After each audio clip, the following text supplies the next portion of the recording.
He stood at her wedding and smiled for every single photo. He helped carry boxes into her new home. He sat beside the family at every Christmas, every birthday, every memorial dinner for 25 years. He cried real tears at her funeral. He told the newspaper, on the record, that she and her husband were the nicest people he had ever known in his entire life. And then one day, the truth came out. He was the one who killed them. Not a stranger. Not a random intruder. Not someone who crept in from the dark edges of their lives. Someone who had been inside every photograph, every holiday, every grieving moment for a quarter century. Someone who knew exactly which room she slept in. Someone who knew her husband would crack the window of his truck if a familiar face knocked on the glass at night. Someone who, when it was all over, walked to a different room, picked up a pillow, carried it back down the hallway, and placed it gently over his dead sister's face before he left. That detail. That pillow. That is the detail that tells you everything you need to know about what kind of evil this was. This is what happened on Ransom Street. And this is how it finally fell apart. Before we go any further, if you are new to this channel, hit that subscribe button and ring the bell right now. We research every single case on here for weeks before a single word goes to script. Real victims. Real families. Real stories told the way they deserve to be told. You do not want to miss what is coming. Now let us get into it. Holland, Michigan is the kind of place that people describe with a certain softness in their voice. Tulip gardens running along the sidewalks every spring. Dutch church steeples cutting into the skyline. Lake Michigan sitting just to the west, enormous and gray and beautiful. Streets where people still know every neighbor by name, still wave from front porches, still leave their doors unlocked at night because the idea that something truly terrible could happen here has never really taken hold. People who grow up in Holland tend to carry it with them. Not just as a hometown, but as a kind of identity. As proof that the world still has quiet, decent places in it. That is what makes what happened in Park Township, just outside Holland's city limits, on a stretch of road called Ransom Street, so deeply hard to process. Because it did not come from outside. It did not arrive from somewhere dark and distant. It came from inside the family. From inside the circle of people who were supposed to mean safety. And it had been building for a very, very long time. Gail Marie Wingerden came into the world on April 24, 1965. She was the seventh of 8 children born into a tight, faith-rooted family in Holland. Her father, a World War II veteran, was the steady anchor of the household, the kind of man who spent 26 years at the same job and attended the same church for decades without a single Sunday missed. Her mother held everything and everyone together with the kind of unspoken strength that only gets appreciated fully in hindsight. Money in that house was never abundant. There were stretches where it was genuinely painful. But what the Wingerden family did not have in financial comfort, they made up for in closeness. Everyone pitched in. Everyone worked. Everyone understood from a young age that life did not hand you anything, you built it yourself, with your hands, through long hours and no complaints. Gail absorbed that lesson earlier than most. She made herself a promise as a young girl that she was going to work hard, save her own money, and create a life she was proud of entirely on her own terms. Not because anyone pushed her. Not because she had something to prove to the outside world. But because something inside her was already burning with determination before she was old enough to name what it was. Her first real job was waitressing. And if you have ever worked in a restaurant, you already know that waitressing is not something you can fake your way through. Customers feel everything. They feel when someone is going through the motions. They feel when someone genuinely wants to be there. Gail genuinely wanted to be there. She was warm in a way that came naturally, funny in a way that never felt like a performance, and she had this remarkable ability to make every single person who sat down at her tables feel like they were the most important person in the room that day. People tipped her well. Not out of obligation but because she made their day genuinely better just by showing up. Those who knew Gail Wingerden in those years kept reaching for the same words to try to capture what she was like. Sunshine was a word that came up again and again. Energy. The person who changed a room just by walking into it. The friend who you always felt better around without ever being able to fully explain why. She was 22 years old when someone who had known her entire life decided she was a problem that needed to be permanently removed. 22 years old. Rick Brink was born on December 12, 1959, in Holland, Michigan. He was the kind of man that communities quietly depend on without always knowing it, steady, skilled, completely without pretense. He worked with his hands as a carpenter trainer at a local furniture manufacturing company called Trenway, and by every account he was exactly the kind of employee that any workplace is lucky to have. Reliable in a way that bordered on legendary. Not because he made noise about it. Simply because showing up and doing what he said he would do was just who Rick Brink was.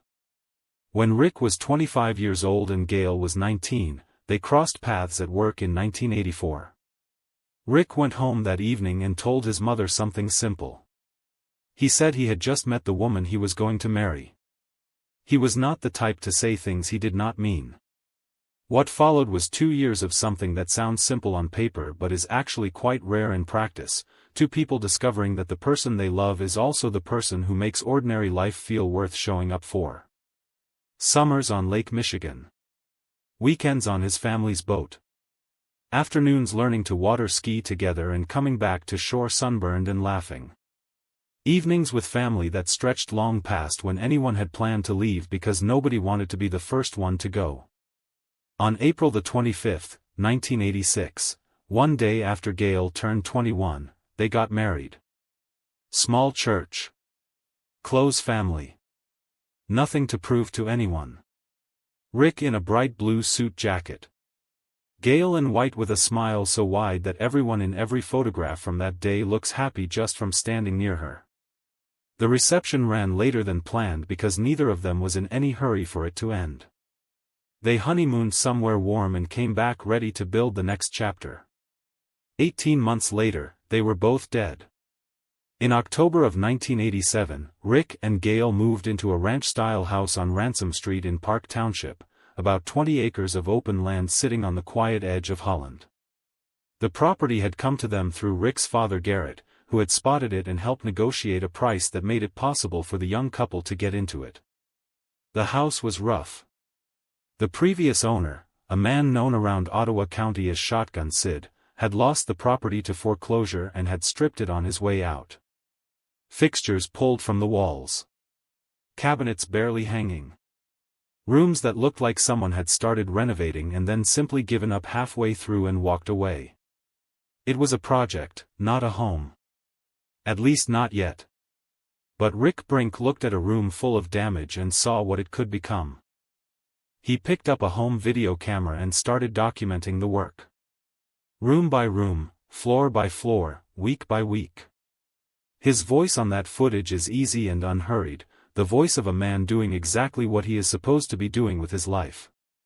Every single time he turned that camera toward Gail, she stopped what she was doing and smiled.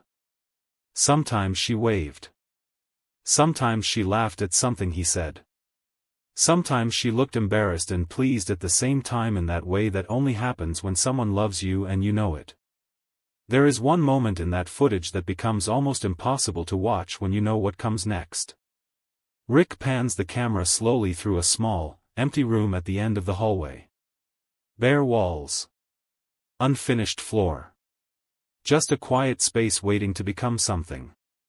Gail had already told her sister Cheryl exactly what that room was going to be. The wallpaper she had picked out. Where the crib was going to go. How she was going to decorate it. She and Rick were ready for the next chapter of their lives together. That empty room was waiting to be filled with everything they had been working toward. They moved into the house in October of 1987. By the end of November, they were gone. On the evening of November 21st, 1987, Rick and Gail dressed up and drove to a Holiday Inn in Holland to attend a friend's wedding reception. They danced. They laughed. Rick had a few drinks and relaxed into the evening. Gail got a little tipsy and found that funny. People who were there that night and who would be interviewed by investigators years later all remembered the same thing about the couple, that they moved through the room the way people move when they are genuinely, uncomplicatedly happy. Not performing for anyone. Not trying to be seen. Just present. Just theirs. Around 11 o'clock that night, Rick and Gail said their goodbyes to the people around them, walked out together into the sharp cold of a late Michigan November, got in the car, and drove home toward Ransom Street. Nobody who watched them walk out that door thought a single thing of it. They were just a young couple heading home after a night out. Not one person in that room would ever speak to either of them again. Monday morning. November the 23rd. Rick Brink did not come into work at Trenway. Within the first hour, that absence was felt. Rick was the kind of man whose presence people built their day around without consciously realizing it. His boss picked up the phone and called the house on Ransom Street. The line rang and rang. He called a second time. Same result. He called Rick's parents. They had not heard from their son. Garrett Brink called Gail's workplace. She had not come in either. Both of them. Same morning. No calls. No messages. No explanation from either one. Garrett and his wife Ida got in their car and drove toward Ransom Street. Sit with that drive for a moment. Two parents moving down a familiar road toward their son's house, neither one saying out loud what they are both already thinking. Watching the road. Hoping to be wrong. When they turned up onto the property, the first thing Garrett saw was Rick's Chevy Blazer sitting in the driveway. A small wave of relief. If the truck was there, Rick was home. Garrett walked toward the vehicle. The engine was cold. He looked through the glass. Rick was inside, but he was not sitting up. His body had slumped forward. Collapsed across the center console. His head was resting near the passenger door. Rick Brink had been shot twice in the head. Garrett Brink steadied himself. He turned back, walked to his wife, and made sure she stayed in their car. Then he turned around and walked into that house alone. There are certain things a person should never have to do. What Garrett Brink did next is one of them. The front door was undamaged. No broken lock. No forced entry. The hallway was quiet. He walked through toward the primary bedroom and pushed the door open. Gail was lying in the waterbed. The surface was completely still around her. She looked, from a distance, like she was simply sleeping. Her position was natural. Undisturbed. There was a pillow resting over her face. Gail Brink had been shot 3 times in the head. Garrett lifted the pillow. He walked back outside. He called the police. He sat in the car beside Ida and he did not say a word. When Ottawa County deputies moved through that house and began working the scene, they encountered something that experienced investigators rarely come across, a crime scene that, rather than building toward a suspect, quietly collapsed every early theory one by one. There was no forced entry anywhere. Not a single door or window on that property had been broken through or pried open or tampered with in any way. Which meant that whoever came to Ransom Street that night, either Rick or Gail, or both, had opened the door for them. Because they knew the person standing on the other side of it. Nothing had been stolen. Rick's wallet was sitting on the kitchen counter. Gail's purse was right beside it. Both of them untouched, both of them full, cash, cards, identification, everything still inside. Investigators found $280 in the bedroom and $240 in a kitchen drawer. Over $500 in cash sitting in plain view throughout the house. The killer walked past every single cent of it. Both victims were still wearing their wedding rings. Jewelry sat untouched on the dresser. 2 watches in the house, neither one taken. This was never about money. This was never a robbery gone wrong. This was never random. Rick's Chevy Blazer told investigators their first concrete story. The driver's side window had been cracked open, not all the way, just a few inches. And the passenger side window had a bullet hole punched through it, with the glass pushed outward. One shot had missed. The next two had not. Which meant Rick was behind the wheel, sitting in the driveway of his own home, when someone stood outside that passenger window and opened fire. Here is what that cracked window means, and why it matters more than almost anything else in this case. You do not roll down your window on a dark, isolated property at night for a stranger. Not on 20 acres with no neighbors within earshot. Not after 11 o'clock at night. Rick Brink cracked that window because he recognized the face on the other side of the glass. Because he had absolutely no reason to be afraid of who was standing there. Inside the house, 3 rounds had been fired at Gail while she was still lying in bed. 3 controlled, deliberate shots. No signs of struggle anywhere in the room. No indication she ever had a single moment to react. It was fast. It was planned. It was over before she knew anyone was there. Detectives swept the entire property for shell casings. They found nothing. The killer had used a .22 caliber revolver, a weapon that keeps its spent cartridges locked inside the cylinder rather than ejecting them onto the ground. No brass left behind. No signs of panic. No signs of someone rushing out in a state of shock. Someone who came with a clear plan and executed it from beginning to end without deviation. But there was one detail in that bedroom that brought every investigator in that house to a complete stop. The pillow covering Gail's face had no bullet holes in it. Not one. Which meant it was not there when she was shot. Someone had placed it over her face after she was already dead. And it had not even come from the bedroom, it came from the living room. The killer, after shooting Gail Brink 3 times in the head, had walked to a completely different room in the house, picked up a pillow, carried it back down the hallway, and placed it gently over her face before they left. Let that land. That is not what a panicked person does on their way out the door. That is not what someone does when they are in a hurry to disappear. That is someone who stopped. Who went to another room. Who came back. Who covered her.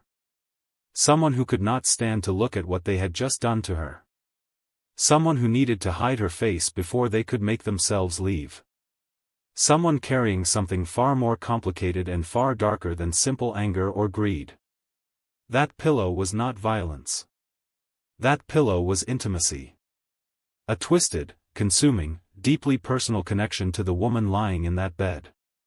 It would sit in a case file for 25 years. And when the right detectives finally understood what it was telling them, it would change everything. If you are still watching at this point, drop a comment below right now with the words "I am still here." Let us see who is truly following this story all the way through. Because what comes next is where this case goes from deeply sad to something that is almost incomprehensible. When you have a double homicide and almost nothing in the way of physical evidence, you go back to people. You start with whoever was closest to the victims and you work outward. You pull every thread you can find and you wait for something to give. In the case of Rick and Gail Brink, every single thread snapped clean.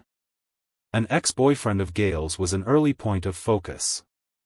A man named Lars who had a documented history of physical violence toward Gail during the end of their relationship, including an incident where he had physically hurt her when she came to collect her belongings after their split.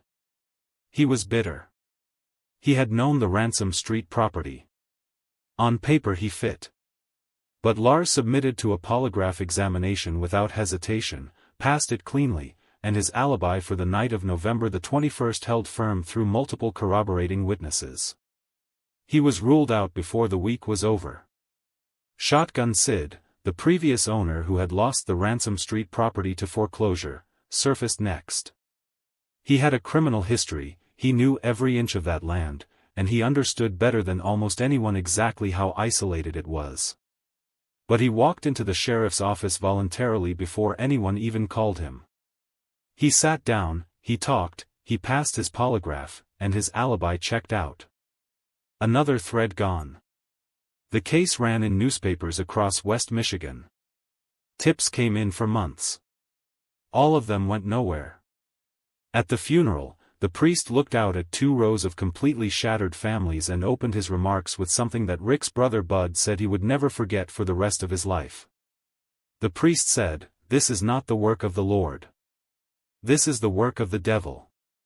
Every person in that room felt the truth of that in their bones. And the person who had done it was sitting right there among them. Grieving. Holding it together. Saying all the right things to all the right people. Ryan Mark Wingerden was Gail's older brother. He was 25 years old when Rick and Gail were murdered, 2.5 years older than his sister. He had grown up in that same 8-child household. He had been at the wedding. He had been part of Rick and Gail's lives since the beginning. In the days immediately following the murders, Ryan spoke to the Holland Sentinel newspaper and told them, on the record, that Rick and Gail were the nicest people in the world. That he had never in his life seen a couple get along better than they did. He was interviewed by investigators early in the case. He gave them an alibi. He and his then-girlfriend Pam said they had been at a friend's house doing laundry on the night of November the 21st. The alibi was checked and confirmed. Ryan Wingerden was never treated as a serious suspect. But things were already wrong beneath the surface in ways that nobody had the full picture to understand yet. In the days following the murders, Ryan made a comment to his sister Cheryl that she would carry with her for years without knowing what to do with it. He said to her, "Sometimes I wonder if I could have done it." He said something similar to his sister Lynn, that he felt like he owed Gail an apology. That he felt like he had wronged her in a way that could never be undone. Around this same period, he was also heard making a casual reference to owning a .22 caliber pistol. The same caliber used to kill Rick and Gail Brink. These things floated around the family for years. Unsettling. Unexplained. But without context, without the full picture, they remained exactly that, strange comments from a grieving brother who was clearly struggling in ways nobody fully understood. And so Ryan Wingerden kept showing up. Year after year. Gathering after gathering. Memorial after memorial. For 25 years. Here is what investigators eventually uncovered about why Rick and Gail Brink were murdered.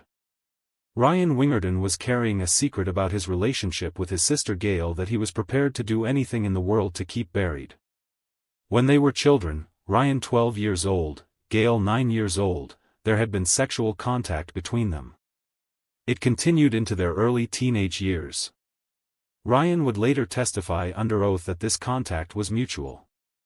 Prosecutors and experts who testified at trial called it exactly what it was: child sexual abuse. Molestation. A 9-year-old child cannot give consent. That is not a gray area. As Gail grew up and moved on and built herself a beautiful life, as she met Rick Brink and created something real and warm and full of genuine happiness, that buried secret became an obsession for Ryan. What if Gail told Rick? What if after all these years the truth finally came out? What if the life Ryan had constructed for himself, the image he had maintained, the version of himself that everyone around him believed in, was suddenly exposed? And underneath the fear of exposure, there was something else. Something darker and harder to name cleanly. Jealousy. Not just of Rick as a man. But of what Rick and Gail had together. The partnership. The joy. The future being constructed room by room inside a house on Ransom Street. Something in Ryan Wingerden could not tolerate watching his sister be that happy with someone else. Investigators would later establish that in the days before the murders there had been a confrontation between Ryan and the couple. An argument over whether Ryan's parents would be permitted to park a camper on the Brink property. A small dispute on the surface. The kind of thing that most people have and then move past without a second thought. For Ryan, it was the final spark. On the night of November the 21st, 1987, while Rick and Gail were on a dance floor at a Holiday Inn celebrating someone else's beginning, Ryan drove to Ransom Street. He waited.